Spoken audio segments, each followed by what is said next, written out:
Hello and congratulations on getting access to this video course on how to optimize your videos before making your YouTube videos live. So this is video number 1, which is the introduction to YouTube search engine optimization. So I want to first start out by saying the goal is to focus on doing the right amount of keyword research and video file automation before actually uploading any of it to YouTube. So essentially this is all about what most people forget about doing before making their YouTube video live. Because if you think about it, most people think about, okay, what do I do after I upload this video? They don't really think about what they have to do before making it live. So this is not about what you can do afterwards, as that is a totally different focus, but rather before. So besides simple optimization, you really need to know that YouTube ranks the videos that people watch the longest. Meaning, let's say for example that we have a 10-minute video. YouTube looks at that video. They look, yes, at the likes, dislikes, and comments, but they also look at, okay, do people actually watch most of this video? And based on, let's say, 1,000 views, how many of those 1,000 views actually watched either 50% or 100%, or how many minutes total? 1,000 times how many minutes was watched. So they really look at how long people watch the videos as a whole. Meaning the more viewers and the longer that they watch, that will get you ranked up further and further up. So instead of focusing on, spammy tactics, tons of backlinks, and all of that, our goal here is to really focus on the user experience. So what I want to do now is give you a quick overview of what's inside this video course. This is, of course, video number 1. Video number 2 is going to be about competitive research, or in other words, researching your competitors to kind of get a better idea of why YouTube is ranking those videos. Video number 3, we'll talk about highly searched keyword terms and how you can find those for your product or service or whatever you're trying to promote. Video number 4, we'll talk about your title and your description. Video number 5, we'll talk about video file optimization. So we're going to optimize the actual file, because each file has essentially information in it. And of course, video number 6 will talk about why your thumbnail is important and how to make it professional and good looking. And video number 7 will talk about video length and why that matters. We talked briefly about it just now, but I'm going to dive in deeper in that video. And of course, last but not least, I'm going to give you a secret tip on how to outrank your competitors in video number 8. So before we get started, I want to talk about what you need to have in hand. You're definitely going to need your product or service and an idea of the niche that you're targeting. You also need to have a video that is ready to be uploaded. And with that said, let's move on to video number 2. Hello and welcome back. This is video number 2. So let's talk about competitive research. You see, the best way to understand how you can rank better is to know what is already ranking in your niche or your market. So what we want to do here is we want to analyze the videos that are on the top. And I want you to specifically look at what titles, what descriptions are they using, and what thumbnails are they using that are eye-catching. And what is the user experience like when you click through those videos? So let's go ahead and do some competitive research. So for the sake of making sure that we find YouTube videos that actually relate to promoting a product, what I want to do now is just to pick a product out of the blue and let's take a look at YouTube. So one product that I've been using for a while now, which has been really, really awesome, is called the Instant Pot. It's basically a pressure cooker that cooks food at a really fast rate. So what we're going to do is we're going to hop on over to youtube.com and we're going to type in Instant Pot and see what we get. So I'm not going to click enter just yet because I'm interested in getting an idea of what kind of potential keywords that we could rank on, or what potential videos that we can create. And we'll talk more about this in the next video. But for now, let's just do some basic keyword brainstorming and then, of course, do some competitive research. So Instant Pot, we got Instant Pot recipes, we got Instant Pot ribs, Instant Pot roast. So let's just click here and see what we get. Now we can see how to use Instant Pot has 316,000 views right here. Instant Pot chicken, top 6 easiest things to cook in your Instant Pot. Perfect for beginners. All right. So let's just take a look at the top 3. So let's go ahead and open those up. And let's analyze them. So the first one is this one here. And let's pause the video. We'll skip the ad. All right.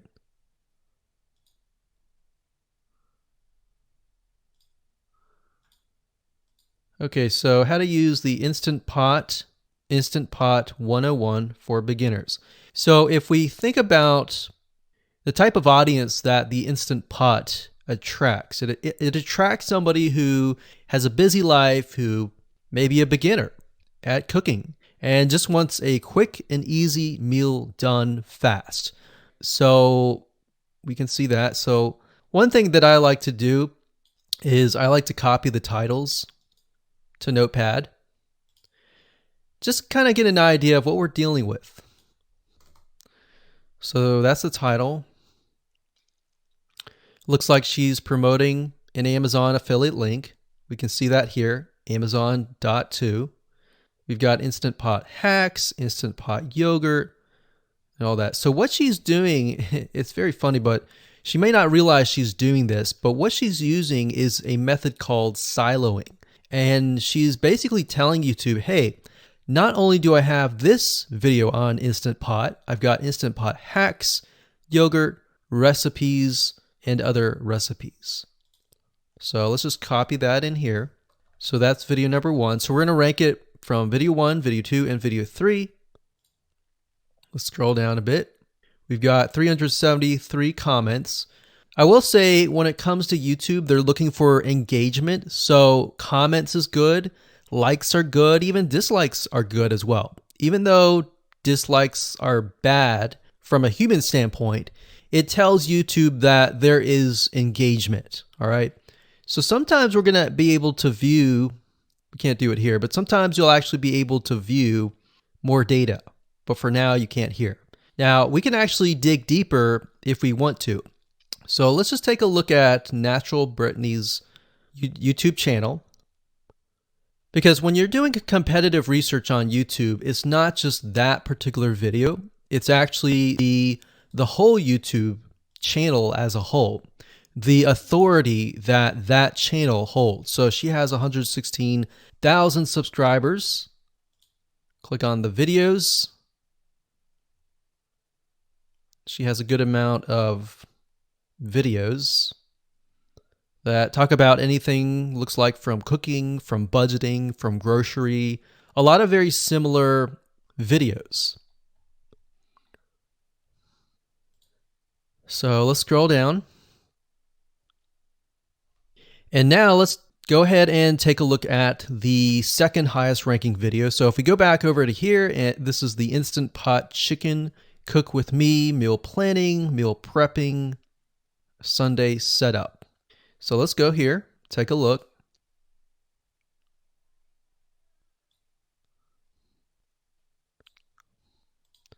Okay, let's see here. So it's a 20-minute video, all right? And it has 658 likes, 5,000 views. If we take a look at this video here, this has 320,000 views and 7,000 likes. Now, notice how it says 13 minutes here, and notice how it says 20 minutes here. We'll go back to this later on. All right, so we'll talk more about why a certain amount of time of your video is important, why the timing is important. And why is it that this lady has only 5,000 views, whereas the other lady has 300,000, and this lady is ranked right below that lady? All right, so why is that important? And why does that correlate to the time? So we'll talk more about that later on. But for now, let's just do competitive research. We're not trying to figure things out right now, and go from there. So if we take a look at the description, it says cook with me as I try a new recipe with Instant Pot. So the description contains the keyword. Sunday setup. Looks like she's got some Amazon links. And if we think about Instant Pot, who could it be targeting? All right, so this lady calls out people who are trying to prep on Sunday. So if we can get an idea of who it's targeting mothers, it's targeting people who are busy, who maybe only have time on Sundays to set things up. And chicken is a common thing, so maybe she's getting a lot of clicks. We don't know exactly, but we know that the headline and the description work together and getting clicks. All right, back over here, this is the third one. So let's take a look at this one. So this one is 8 minutes, but it has a lot more views than those other two videos, but it's shorter. It's shorter, but it has longer amount of views, and it's third. It's got 11,000 likes and 633 dislikes. If we scroll down, we can see that it has more comments than the first one. So why is it that the first one is number one and this one is the third one and it has more views and more comments? Well, we don't know exactly why, but I have a hunch as to why that is, which we'll talk more about ranking and what Google and YouTube is looking for later down the road. So that's that. Let's just copy that title. And I'm going to go ahead and pause this video and we'll copy and paste that information to the notepad. Okay, so I went ahead and copy and paste the information. So this is video 1, this is video 2, and this is video 3 down below. So let me make this bigger. So we have this information. So as we're kind of analyzing the competitor, we want to save this for later, but can you kind of see a similarity here? So this is calling out the target audience. This is calling out the people who are busy, essentially. And top 6 ways, top X ways, top certain number ways is always a good title. So perfect for beginners. So if you can imagine, we already see that this title has beginners. This one's calling out perfect for beginners. And this one essentially is calling out people who are busy. So it's a target audience. So that's key.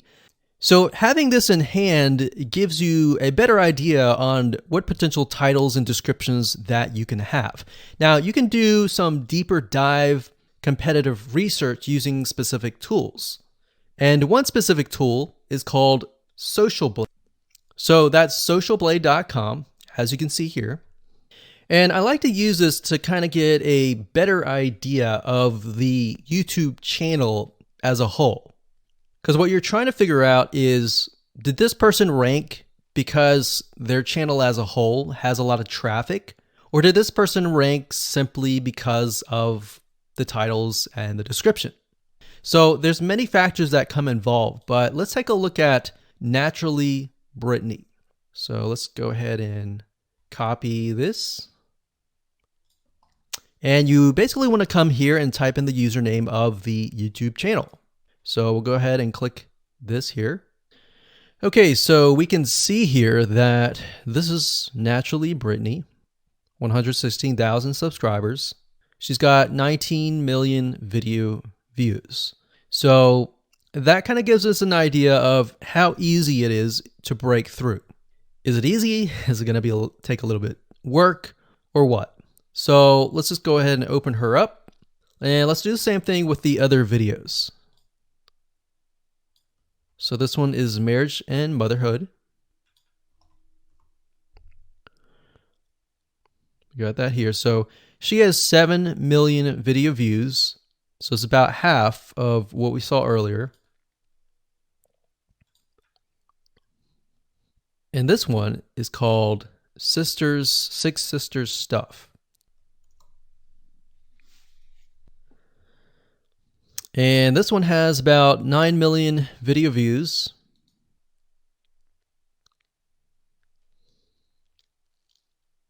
So right off the bat, we can see that if we were to rank on the keyword Instant Pot, it's going to take a lot to break through.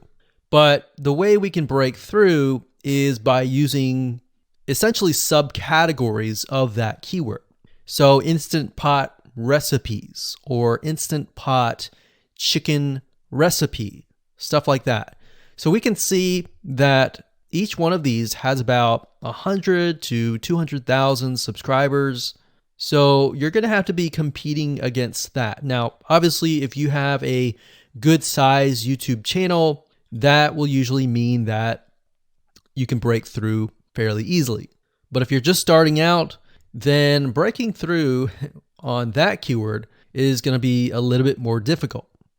So the next question is, what keywords should you use? And we'll discuss that in the next video. Hello and welcome to video number 3. Let's talk about highly searched keyword terms and how you can figure out what your main keyword is going to be, what your sub keywords are going to be. So one mistake that we see that many YouTubers make is simply making their own title and description. I mean, it's natural, right? But instead of deciding what you think will work, why not use what is already working and do some simple keyword research that's not going to take a lot of time, and this way you'll be able to have the right information that will help you rank on the right keywords. Now the big question is, well, how do I find these keywords? So the best way to find highly searched keyword terms is to look at the Google suggested keywords. And they are suggested for one reason, because they are used a lot. So let me show you how to find them and what they look like. Okay, so from analyzing the previous videos with the top 3 videos to kind of get an idea of what the titles were, what the descriptions were, if we look at the 3 and we refer back to this, the question is, what are the commonalities between the titles? Obviously the keyword Instant Pot, but we also notice that the top one and the third one, they all have the keyword beginners.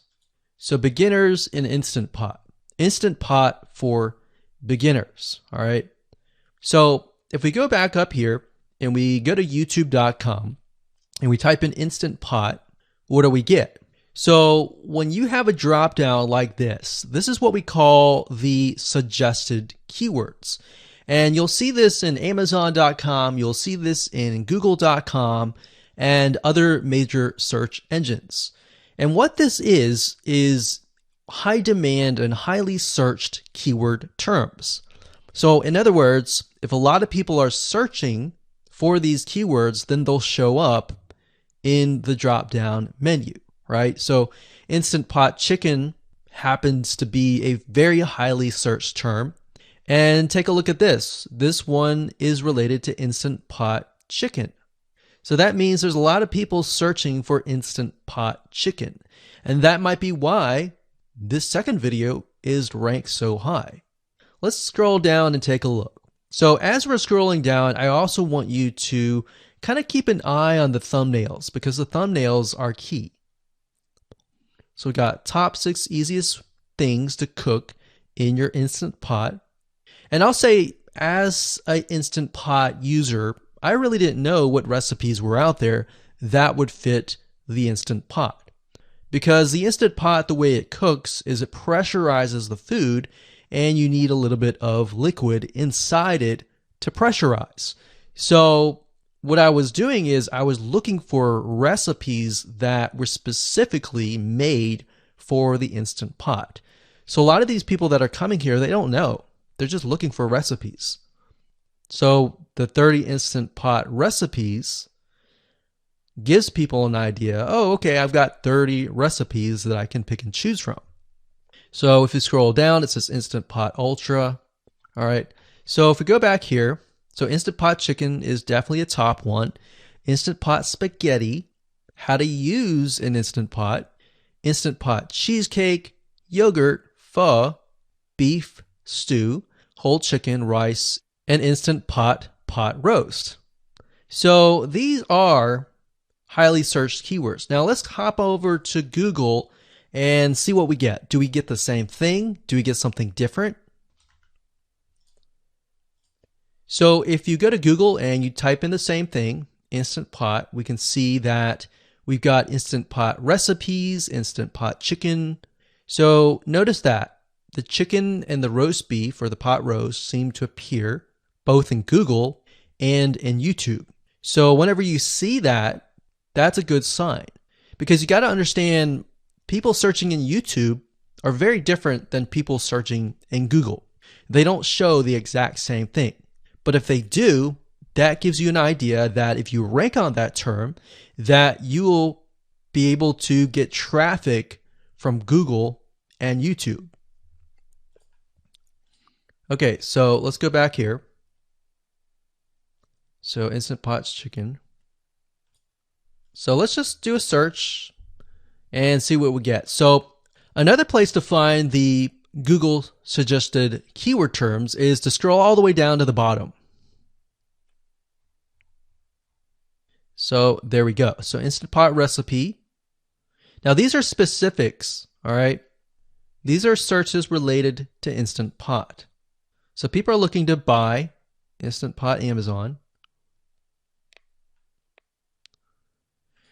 So let's just type in Instant Pot Chicken and see what else we get. So if you notice, when we type Instant Pot Chicken, it gives you a more detailed view of the other keywords that are related. So for example, Instant Pot Chicken recipes, chicken and rice, chicken noodle soup, chicken thighs, chicken bog, chicken breast recipes, chicken wings, and chicken and dumplings. So let's go over here and see what we get. So Instant Pot Chicken recipe, wings, noodle, biryani, thighs. So a lot of these are actually appearing that are the same. Okay, so moving on here, we've got Instant Pot Chicken. Now let's take a look at what we have here. So what I would do is I would do the same thing, the competitive research. Now, if you notice here, the Six Sisters stuff, it's a different video, but it's a similar video. Now this video is different. This lady is the same. And that's another thing. So if you rank high on the main keyword, then you could potentially rank on the other smaller keywords as well. So that gives you an idea of what content to create and what keywords to target. So we could potentially make it about Instant Pot Chicken. And what I would do is go back here. Let's say we want to title it the Instant Pot Chicken. What I would do is I would scroll here and take a look at questions people are asking. So how do I cook chicken and potatoes in Instant Pot? How long does it take to cook chicken pot, Instant Pot? We scroll down, and what I would do is grab these keywords. So I would grab these keywords.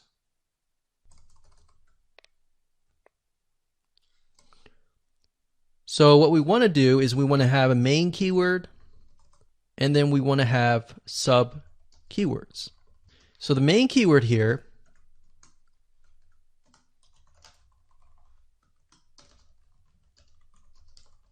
would be Instant Pot Chicken. And then the other ones would be Instant Pot chicken and potatoes, and all the rest here. So having these in hand will give you a better idea on how to go about creating your titles and your descriptions so that you can target specific keywords, and that you're not like any other YouTuber who is simply making up titles and descriptions just out of your head. So this way you can be strategic and rank effectively. Hello and welcome to video number 4. In this video, we're going to talk about your title and your description. So let's take what you have gathered in the previous video and let me show you how to properly create your titles and descriptions. So when it comes to creating titles and descriptions, we simply need to do what we did in the previous videos, which was the competitive research. And as you can see here, we have the videos 1, 2, and 3, the top number 1, number 2, and number 3. And of course, we have the main keywords. So we have this main keyword here. So that's definitely going to be in the title. And then of course, if you noticed, the target audience was beginners. So essentially what you're noticing here is that people are calling out the audience, and then of course they have the keyword in the title itself. And then of course you want to make sure that title, main keyword, and target audience is also going to be in your description. Now what I like to do is I like to go look at magazines in that niche. It doesn't necessarily have to be exactly, in this case, Instant Pot, but it needs to be somewhat of that genre. Now, one thing that I noticed was when we took a look at the Instant Pot chicken, you could write out something like top 6 easiest things. So instead of things, you could say chicken recipes or pot roast recipes to cook in your Instant Pot. Or you could say something like Instant Pot chicken dash top 6 easy recipes, or you could use a number. People like numbers, especially knowing that somebody gets an Instant Pot for the sake of saving time. You could say top 6 easy chicken recipes that take less than 30 minutes. Now obviously that's a little bit long, so let's head on over to Google here. So like I said, I like to use magazines. Magazines do a great job in creating titles. So as you can see here, I typed in Instant Pot magazine, and to the right, you'll notice that there's Instant Pot all-time recipes. So let's just go ahead and open that in a brand new window, like so. So it looks like we have to pay, but let's just go ahead and click the free sample. So we can see Instant Pot's all-time best recipes. So you could do something like all-time best chicken recipes, or Instant Pot dash all-time best chicken recipes, or all-time best chicken Instant Pot recipes. So obviously here we're not going to copy word for word because that's plagiarism, but we're going to use something different. We're going to tweak it around. What we're looking here is for headlines. So let's go back here. So it says Everyday Instant Pot, 115 delicious, family friendly pressure cooker. So we can say Everyday Instant Pot, 6 delicious family pressure cook recipes. So Everyday Instant Pot chicken, as long as the word Instant Pot chicken is in there. So we got 66 Instant Pot recipes that put your pressure cooker to work. So we could say something like 6 Instant Pot chicken recipes that take less than 15 minutes. And yes, believe it or not, Instant Pot can literally cook something like a pot roast within less than an hour, or sometimes half an hour. Because it's a pressure cooker, it cooks a lot faster. So that's what I like to do, is I like to take a look at magazines. So it doesn't necessarily have to be Instant Pot in this example. It can be another food magazine. So essentially that's how to create the titles. As far as the description goes, if you take a look at what they've written here, the first one that's ranking really well, as you can see here, we've got Instant Pot 101 for beginners. So you'll notice that they are trying to target the keyword Instant Pot 101 for beginners. So they've stated that in the title, and they've also put it in the description. So it says everything you need to know about how to use the Instant Pot in a beginner Instant Pot recipe. So notice that they use the keyword beginner Instant Pot twice. And then, of course, they got Instant Pot hacks, Instant Pot yogurt. And what they're essentially doing here is they're linking to other related videos. Now, Google's smart enough and YouTube's smart enough to have an algorithm to read the description and think, okay, they've got other videos that they've created that are related to Instant Pot. This video must be good, or this channel must have a lot of relevant information. So we're going to rank it a little bit higher because it's going to give people what they want to see. So now we look down here, it says Instant Pot Chicken. So this is the lady who is ranking really high on Instant Pot, but also Instant Pot Chicken. So it says cook with me as I try a new recipe with my Instant Pot. So we can see the keyword Instant Pot here. And as you can see, the description is really written for the user, but it contains the keywords that are necessary. So you don't need to write something like Instant Pot Chicken or something that's just a bunch of garbled information. You want to make sure that the title and the description attract people first and foremost, and then embed the keywords within. So the third one, we've got top 6 easiest things to cook in your Instant Pot, perfect for beginners. So it says, today I'm sharing with you the 6 easiest things to cook in your Instant Pot. So you can see here, the title is here, but the title is also in the description. It says, now these are perfect if you are just starting out or even had the Instant Pot for a while. So you can see the keywords that are embedded, but it's really written for the user. And that's the way it should be, because the title and the description will actually show up in the YouTube search engine, as you can see here. So we've got the title, we've got the description. So we want to make sure that the first sentence in your description is catchy as well. Hello and welcome to video number 5. Let's talk about video file optimization. Did you know that all files contain data that tells YouTube what your video could be about? Let me show you. Okay, so the way that YouTube gets an idea of what your video is about is by transcribing it. And for the most part, it can usually figure out what your video is all about if you have voice and speaking in it.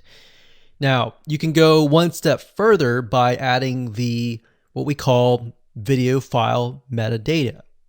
It's very similar to a website metadata. So for example, if you right click on any website and you click on View Page Source, up at the top, you're going to see a lot of what we call metadata. So right here, we can see the name, the title, the description, and all that information. So what that does is it tells Google essentially what your website is all about. So very, very similar in this case of what we're doing here.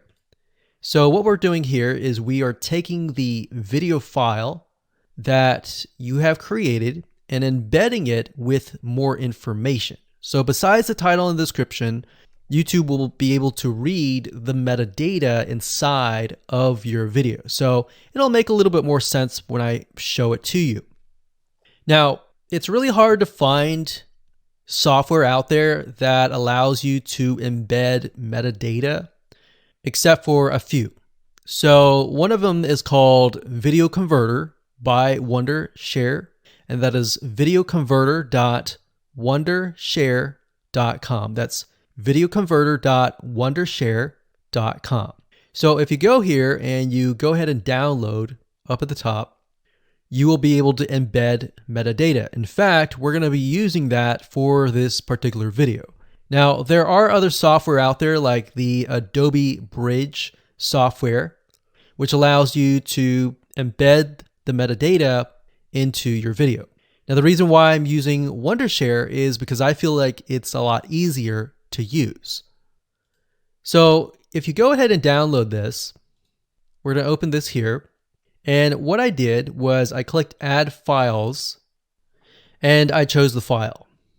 Now, there's a lot of things that you can change about the video, but what we're particularly interested in is this I icon right here. So click this I icon, or letter I here, and you're going to see that it says name, language, episode name, actors, directors, screenwriter, tagline, and description, and comments. So what I recommend is you try to complete this as much as you can. So episode name, actors, so that would be whoever is in the video, the director, the screenwriter, which could be you, and then the tagline.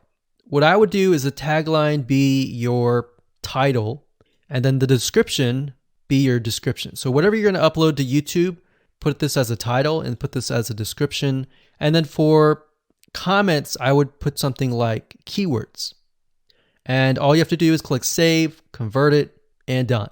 That's the reason why we're using Video Converter, because it's just so much easier. With Adobe Bridge, it's easy too, but there's a lot of more options and very easy to get confused. So once you're done with that, you save the video. Your video has the metadata inside of it, and all you have to do is simply upload it to YouTube, and that's it. Hello and welcome back. This is video number 6. Let's talk about your thumbnail and why that is important. You see, since our goal is to get more clicks or more views to your YouTube video, we have to rely on attracting viewers. So if you think about it, the thumbnail is the first thing people see as they are scanning to find what interests them the most. So in other words, if you think about it, if you go to youtube.com and you type in a keyword, you're going to see all the results with thumbnails, the titles, the descriptions, and all of that. So that's the first thing that they see. So let's discuss what your thumbnail should contain and what's working in your market and how to figure that out. So when it comes to having a thumbnail, you want to make sure that it is eye-catching, meaning it shows somebody what they want. So if Instant Pot Chicken is your main keyword, you want to make sure that your thumbnail has something in it that entices them. So it's good to have the keyword or the title in it. So you can see right now the way YouTube works is they have an initial title or an initial thumbnail, and then after that you can see motion. So if I put my mouse over it, you can actually see part of the video, which makes it a lot more engaging. So as we scroll down, the initial thumbnail that this woman uses is the Instant Pot, and then this one here, it says Instant Pot recipes, so Instant Pot. So we can see the ones at the top definitely have the Instant Pot in it, or a word that's chicken, or a picture that has chicken in it. So it fits the keyword. Now, if you're not a professional, thumbnail artist or anything like that, there are different sites that you can use to get these created. Now, bear in mind that you never want to use a thumbnail that is clickbaity or that lies to somebody, because if they click on it and then the video is nothing like the thumbnail, then guess what? You might get tons and tons of clicks and perhaps views, but you're not going to get people watching your video, which is very, very important, which we'll discuss in the future videos. But for now, there are different elements that you need. So what I recommend is you go to a site called creativemarket.com. That's creativemarket.com. There are other sites like graphicriver.net, but over time we've realized Creative Market has a lot of really good designs. So what we can do here is in the search box, we're going to type in YouTube thumbnail. And we're looking specifically for templates that we can use for the thumbnail. So it says YouTube thumbnail pack. Let's go ahead and open that. There's one here. There are end cards, but that's a little bit different. That basically comes at the very end of your video. So we got urban thumbnails, different types of thumbnails. But the reason why I like Creative Market is buying templates for specifically YouTube thumbnails is going to make your life a lot more easier, especially if you can make it professional. The more professional it looks, the more professional your viewers will click through. So if we click on this, we can kind of get an idea of what we're dealing with.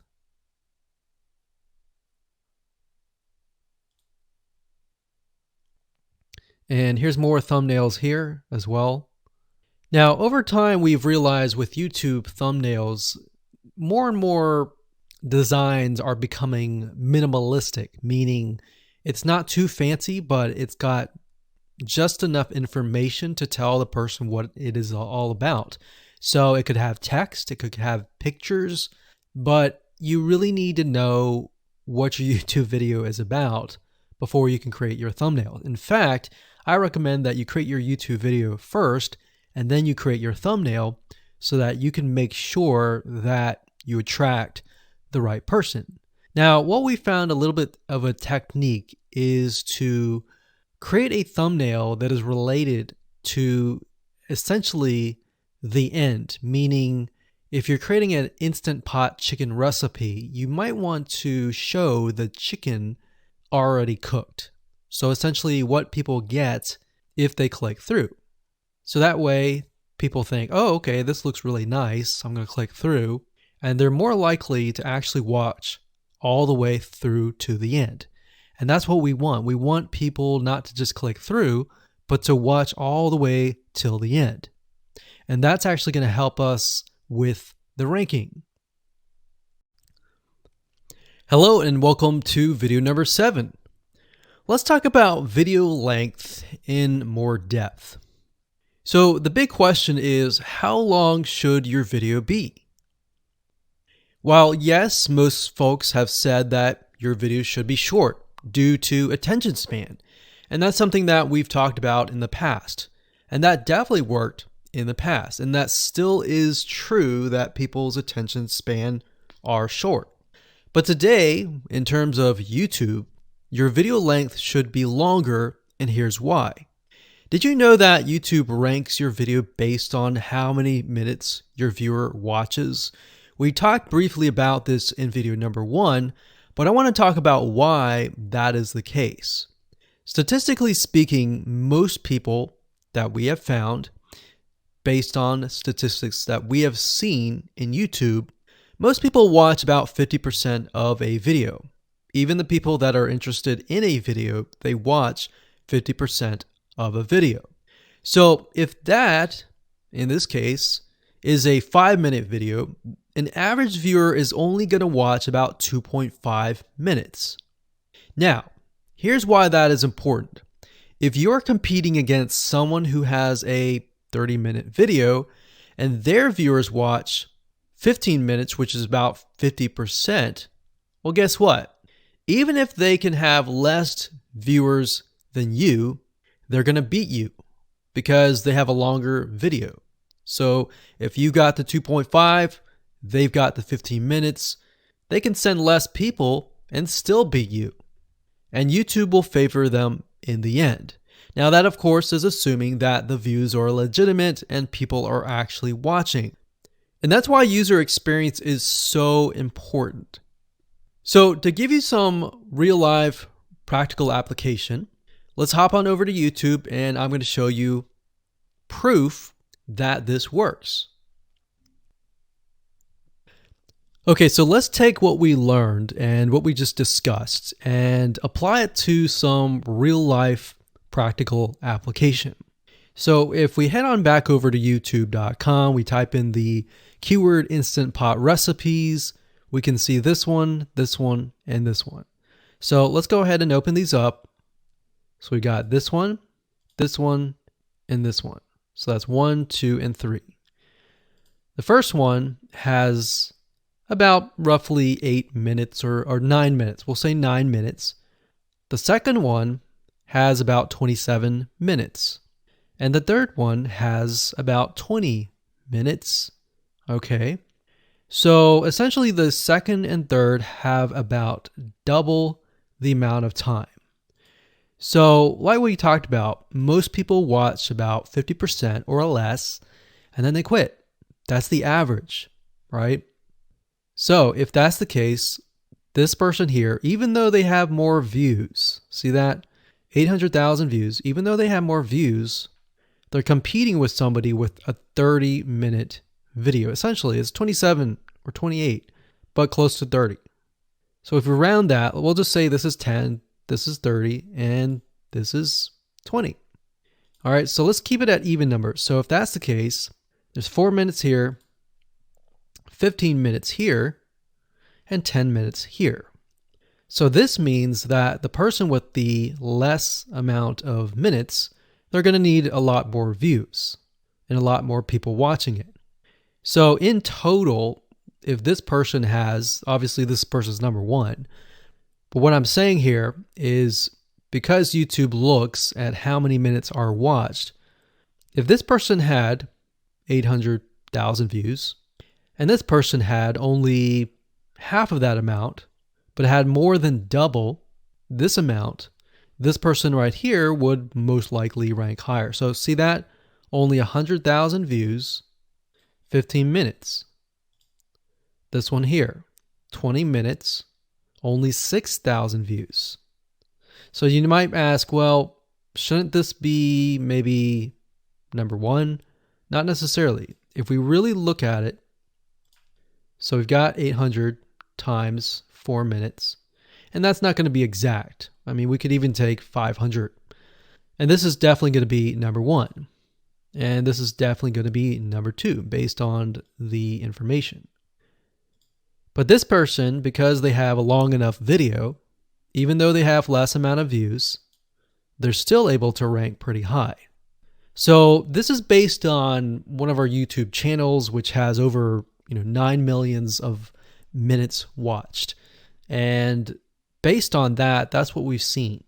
Now, there's other factors like likes, dislikes, comments, and other things like that, titles and descriptions. But that's a big, huge ranking factor because it legitimately tells Google and YouTube, hey, this YouTube video is legit. Not only people are clicking on it, they're actually viewing it. And they're viewing at least about 50% on average. So that's why the video length is important. Now, you don't want to make a long video just to make a long video. You might want to make a video that has really good content. And that's the goal. It's not based on spammy backlinks or anything like that. It's based on providing real value. Hello and welcome to video number 8. So just want to say congratulations on reaching the end of this video course. We're going to talk about a secret tip that you can use to outrank your competitors. So we briefly talked about why having a longer video was important, right? So one secret tip that we can give you is that what we have found that works is the following. Longer videos in the sense of live streams, which means you get on YouTube and you talk to people live. You have webinar replays and videos where people expect them to be longer. So in other words, people are expecting these to be longer. If you make a normal video that people expect to be 5 minutes and you make it an hour, then you're not really going to hit that 50%. But when you have a live stream or a webinar replay, usually people typically expect it to be at least 1 hour. So because people expect it to be 1 hour or longer, they expect to take time out of their busy schedule to actually watch your longer video. And what we found is these work really well compared to the average video. So let's discuss what you need to do in terms of software or even web applications that you need to create live streams and webinar replays. So in order to create a YouTube live stream, you're going to need to have a broadcasting software. There are many. You can go to YouTube and type in live stream, how to set it up, and there's a lot of videos on that. But this is one particular one that we have used and that has worked really, really well for us. It's called Open Broadcaster Software, and it's free, best of all. And that is located at obsproject.com. So as you can see here, there is versions for Windows, Mac, and Linux. So it's simply as easy as downloading and you can start streaming. So the reason why you need this software is basically what it does is it connects to the YouTube live stream system. And when you're ready, you click record and you're good to go. Now, I'm not going to go in depth on how to use this product just simply because there are so many different options and so many different ways of using it. Now, like I said, the tip is when outranking your competitors to have longer views. This is good for kind of a face-to-face talking head type long video. Now, if you want to use a camera, you can do that. If you want to do something like screen capture, meaning you're going to show your screen, then you're going to want to use something like GoToWebinar. And you can go to gotomeeting.com/webinar to do that. Another tool that we have used, which as of now, it is free, and who knows, it could change. So GoToWebinar does cost money, but it's a nice way to kind of engage with people. So this is the route that I would go if you are engaging with people. If you're not engaging with people and you're simply doing screen capture, there is a tool called Use Loom. Let me show it to you. So useloom.com. Loom is essentially a Chrome plugin, and what it does is it allows you to record your screen. It's super easy to use. In fact, it's super, super fast. It's so fast that you can literally start recording, and within seconds when you're done, you'll have the video in hand. And you can download the actual video file to your computer really fast. So those are the three options that I would go to, and really depends on the avenue that you want to take.